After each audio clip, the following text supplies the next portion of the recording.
Good evening and welcome to textbook super coaching. मैं हूं करण अरोड़ा, आपके लिए एक और वीडियो जिसके अंदर हम डिस्कस करेंगे कि आपके एग्जामिनेशन के अंदर कट ऑफ आपका क्या रह सकता है।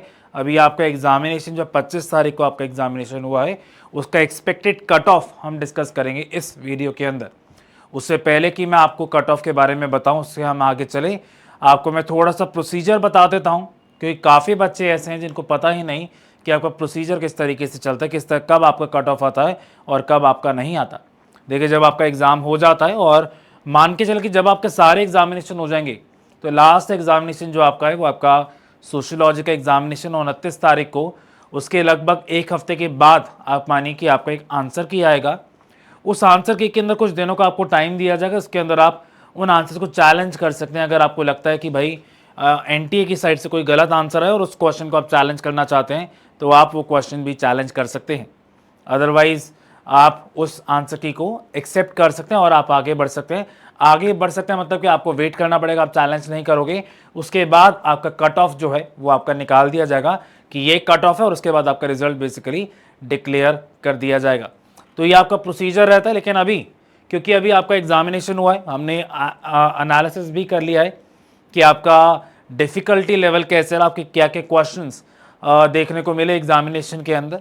उसके बेसिस पे कुछ हद तक तो हमने कम से कम एनालिसिस किया है। उस एनालिसिस के बेसिस के ऊपर आपका अब ये कट ऑफ भी रहने वाला है।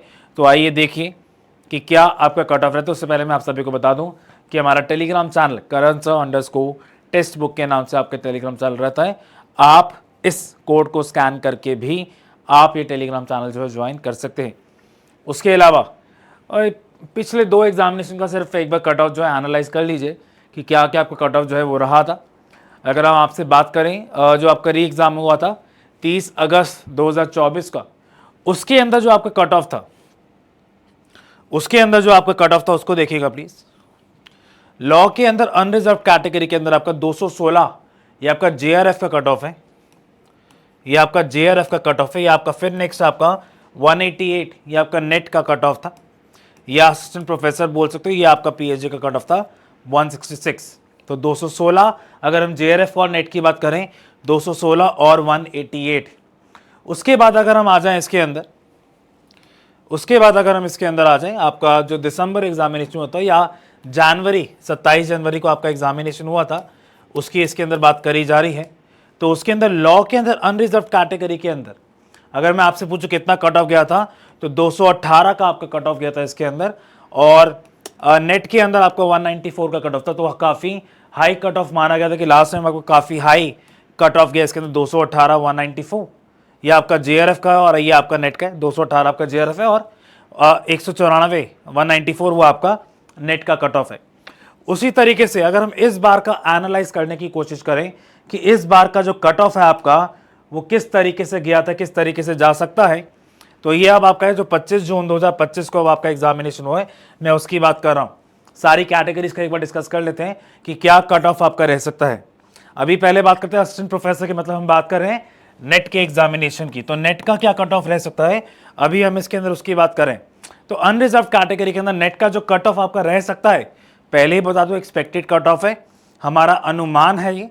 अभी फाइनल कट ऑफ आपका नहीं आया, तो अनुमान के बेसिस के ऊपर, एनालिसिस के बेसिस के ऊपर जो आपका कट ऑफ रह सकता है वो आपका रह सकता है 184 का। वो आपका रह सकता है 184 का।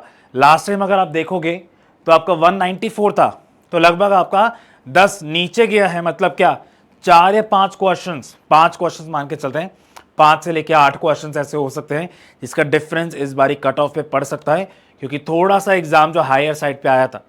और शायद एनटीए का पर्पस भी आपका ये था कि आपका एग्जाम जो आपका कट ऑफ हाई जा रहा है 218 तक, जेआरएफ का चले जाना 194 तक, आपका नेट का कट ऑफ चले जाना, कट ऑफ उनको नीचे लाना था। तभी शायद आपका एग्जाम का जो लेवल है वो इस तरीके से डाला गया कि आप गलतियां करो। तो लगभग 5 क्वेश्चंस का डिफरेंस अगर हम मान के चलें तो 184 आपका नेट का कट ऑफ रहेगा अनरिजर्व कैटेगरी के अंदर। उसके अलावा 160 आपका एससी कैटेगरी के अंदर, 156 आपका एसटी कैटेगरी के अंदर, 100 ओबीसी कैटेगरी के अंदर आपका 170 और ईडब्ल्यूएस कैटेगरी के अंदर 172। ये आपका एक्सपेक्टेड कट ऑफ की मैं बात कर रहा हूँ, और पीडब्ल्यूडी 168। उसके बाद आ जाते हैं जेआरएफ के ऊपर, जिसका शायद आप सभी इंतजार करते हैं कि सर हमें भैया बस ये बता दो कि सर जेआरएफ का कट ऑफ जो है वो आपका कितना जाएगा, कितना नहीं जाएगा। तो JRF का कट ऑफ भी इस बार कम होगा, 218 था लास्ट टाइम अनरिजर्व कैटेगरी का। तो लगभग आप इस बार मान के चलिए कि आपका JRF का कट ऑफ आपका नीचे आएगा 204। मेरा एक्सपेक्टेशन है कि 204 के आसपास आपका जो कट ऑफ है वो आपका जाने वाला है JRF का, तो लगभग 200 के आसपास ही रहेगा और थोड़ा ऊपर ही रहेगा आपका। उसके अलावा SC का आपको 182 का, ST कैटेगरी 178, OBC आपका 198 और EWS कोटा वो आपका 200 के आसपास आपका कट ऑफ जो है वो जाने के चांसेस हैं। और आपका PWD जो है वो आपका 190। ये मान के चलिएगा कि आपका जो लास्ट टाइम के हिसाब से आपका JRF की कट ऑफ के अंदर जो और आपका नेट की कट ऑफ के अंदर गैप होता था, इस बार वो गैप भी आपको कम होता हुआ दिखेगा। उसका कारण ये है कि जब 4-5 क्वेश्चन जो है डिफरेंस क्रिएट करने की कोशिश करते हैं एक एग्जामिनेशन के अंदर, तो ऑफकोर्स आपका जो गैप्स हैं वो भी आपके कम हो जाते हैं इसके अंदर। तो ये आपका इस बार आपको देखने को मिलेगा जब भी आपका कट ऑफ जो है रिलीज़ किया जाएगा NTA के द्वारा। अब PhD की बात करें तो अनरिजर्व कैटेगरी का 170 हो सकता है, फिर SC कैटेगरी 140, ST कैटेगरी का 134, OBC 150 और EWS का आपका 155 और PWD कैटेगरी आपकी रहेगी 142। तो ये आपके कट ऑफ हमारे हिसाब से एक्सपेक्टेड कट ऑफ आपके रहने वाले हैं। अब आपको क्या करना है, देखिए अगर आपको लगता है कि आपका पेपर जो है क्वालिफाई नहीं हो रहा, अगर आपको लगता है कि आपका नेट नहीं निकल रहा या नेट निकल रहा है JRF नहीं निकल रहा, तो आप हमारा फाउंडेशन बैच ज्वाइन कर सकते हैं। नीचे डिस्क्रिप्शन बॉक्स में जाओगे तो वहाँ तो डायरेक्ट आपको लिंक भी मिल जाएगा, वहाँ पर लिंक होगा click here to get the offer. वहाँ पर जैसे ही क्लिक करोगे वैसे ही आप टेक्स्ट बुक की वेबसाइट के ऊपर डायरेक्ट कर दिए जाओगे और वहाँ पर टॉप राइट साइड कॉर्नर के अंदर आपको अप्लाई कूपन्स का ऑप्शन मिलेगा, उस पर क्लिक करना, मेरा कूपन डाल देना उसके अंदर करण के नाम से KARAN। कूपन डालते ही आपके प्राइसेस जो ऑटोमेटिकली कम हो जाएंगे। अगर आपको नहीं समझ आता है तो आप नीचे दिए गए गूगल फॉर्म भी आप भर सकते हैं या इस नंबर पे आप कॉल भी कर सकते हैं। इंक्वायरी नंबर आपको नीचे डिस्क्रिप्शन बॉक्स में भी देखने को मिल जाएगा। गूगल फॉर्म भर दीजिए। अगर कुछ समझ नहीं आता तो आपको यहाँ कोऑर्डिनेटर जो है वो आपको अच्छे से गाइड कर देगा कि किस तरीके से आप फॉर्म अपना जो है वो आप भर सकते हैं। चलिए, ये मेरा टेलीग्राम चैनल है तो आप इसको भी ज्वाइन कर लीजिए, करण सर _ टेक्स्ट बुक के नाम से, क्योंकि सारे इंपॉर्टेंट अपडेट्स अगर मुझे कुछ भी आपसे शेयर करना होता तो आपका यहाँ पर शेयर कर दिया जाएगा, तो इसको ज्वाइन कर लीजिए। आज के लिए इतना ही रखते हैं, छोटी सी वीडियो आपके लिए थी कट ऑफ के ऊपर, तो आप अपना डिसीजन जो है इस बेसिस के ऊपर आप ले सकते हैं कि आगे अब आपको क्या करना है क्या नहीं करना।